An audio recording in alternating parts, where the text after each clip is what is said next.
শহর থেকে দূরে মহিপাল নামের একটি গ্রাম ছিল। গ্রামের মোড়ে বটতলায় নতুন একটি ফুচকাওয়ালার আবিষ্কার হয়। এই ফুচকাওয়ালাকে আগে কখনো গ্রামে দেখা যায়নি। সে সম্পূর্ণই নতুন। ফুচকাওয়ালাটি গ্রামের বাচ্চাদের ফ্রিতে ফুচকা বিতরণ করছিল। এই ফুচকা নিয়ে যাও, ফুচকা ফ্রিতে, টাটকা টাটকা ফুচকা। এই ফুচকা নিয়ে যাও, ফুচকা। তখনই ওই পথ দিয়ে রাজু ও সিথি যাচ্ছিল। ফুচকাওয়ালার ডাক শুনে রাজু ও সিথি ওই দিকেই যাচ্ছিল, কিন্তু সিথি রাজুকে অনেক বারণ করছিল। দিদি, আমি ফুচকা খেতে চাই দিদি। এই ফুচকা নিয়ে যাও, ফুচকা, গরম গরম মুচমুচে ফুচকা। ভাই যাস না, এইসব ফুচকা খেতে না মা মানা করেছে। বাইরের জিনিস খেতে না মা তোকে মানা করেছে। খাস না ওগুলো, চলে আয় বলছি। রাজু সিথির কোনো কথাই শুনল না। অবশেষে সে ফুচকার দোকানে চলে গেল। সে ফুচকাওয়ালাকে ফুচকা দিতে বলল। কাকু, আমাকে দুটো ফুচকা দিন। আরে এসো এসো, বসো, ফুচকা খাও, যত ইচ্ছা তত ফুচকা খাও। সকল ফুচকা তোমাদের বাচ্চাদের জন্য ফ্রি। ফুচকা নাও, ফুচকা নাও।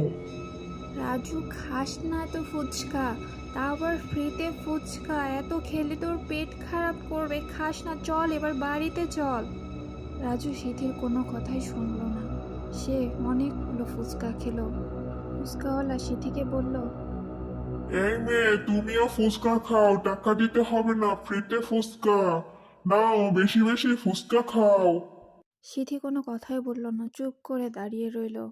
তারপর তারা দুজনে বাড়িতে গেল। বাড়িতে গিয়েই রাজুর পেটে ব্যথা করতে শুরু করলো। রাজু তখন কান্নাকাটি শুরু করে দিল। রাজুর মা বলল, কিরে, কি হয়েছে, কাঁদছিস কেন? মা, জানো তো, গ্রামের ওই মাথায় একটা ফ্রিতে ফুচকাওয়ালা এসেছে। সে ফ্রিতে ফুচকা দিচ্ছিল। রাজু ওখান থেকে অনেকগুলো ফুচকা খেয়েছে। আমি অনেকবার নিষেধ করেছি, সে আমার একটা কথাও শুনেনি। রাজুর মা রেগে বলল, কি রে, তোকে না আমি নিষেধ করেছি বাইরের খাবার খাবি না, তারপরেও আজকে বাইরের খাবার খেয়ে এসেছিস? রাজুর মা রাজুকে অনেক বকাবকি করছিল। হঠাৎ করে রাজু মাথা ঘুরে মাটিতে পড়ে গেল। কেউ কিছুই বুঝতে পারছিল না। তখন তাকে ধরাধরি করে ডাক্তারখানায় নিয়ে যাওয়া হলো। ভাবে দেখতে দেখতে গ্রামের একটার পর একটা বাচ্চা অসুস্থ হয়ে পড়ছিল। গ্রামের বড়রা কেউ কিছুই বুঝতে পারছিল না, এটা কি করে সম্ভব, একসাথে এতগুলো বাচ্চা কিভাবে অসুস্থ হয়ে পড়তেছে।